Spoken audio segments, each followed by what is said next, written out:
Hello, it's Mr. Burkhart. I'm here to make a quick video about how you might want to use a quiz bank in your classes. So what you do is you click on quizzes,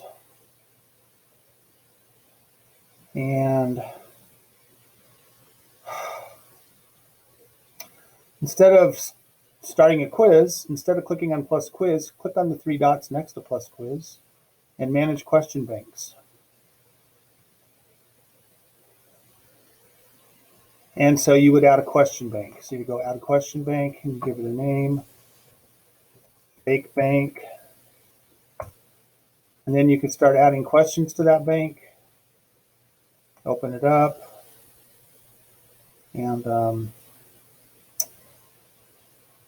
add a question, add a question, add a question. And then when you want to, so then let's say we're finished and we've filled up our question bank with questions. So an example of a question bank I created was this one I created this year. I called it Unit 1. And basically, and I've got my questions with little labels next to the question name. Mine are worth a half a point because my quizzes are worth 4 points out of 100. But the labels, I'll explain the labels in the next video where we do the advanced lesson on question banks. So basically, I have all these questions in a question bank, and then I have a bunch of questions. So these are like, this is the first bank I made this year.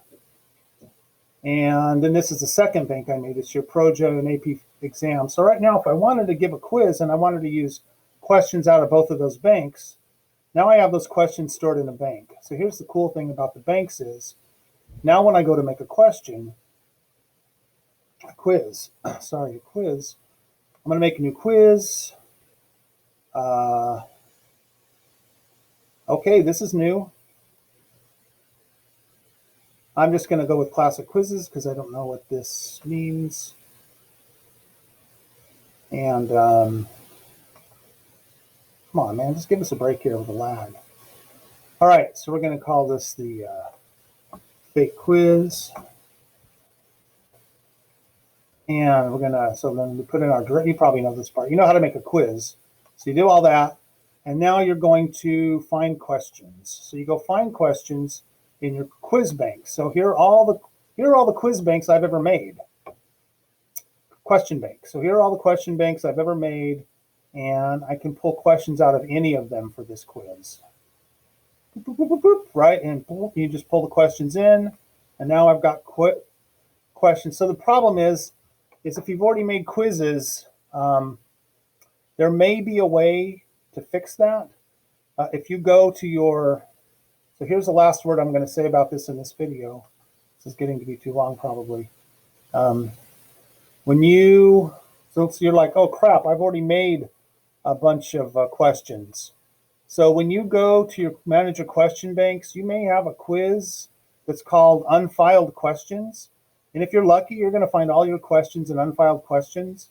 And then you can go to your unfiled questions and possibly put them in, move those questions into a different bank, I think.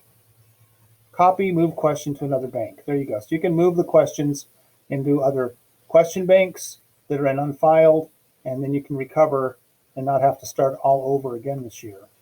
All right, I hope that helps. I don't know if that's what you're looking for, but that's what I got.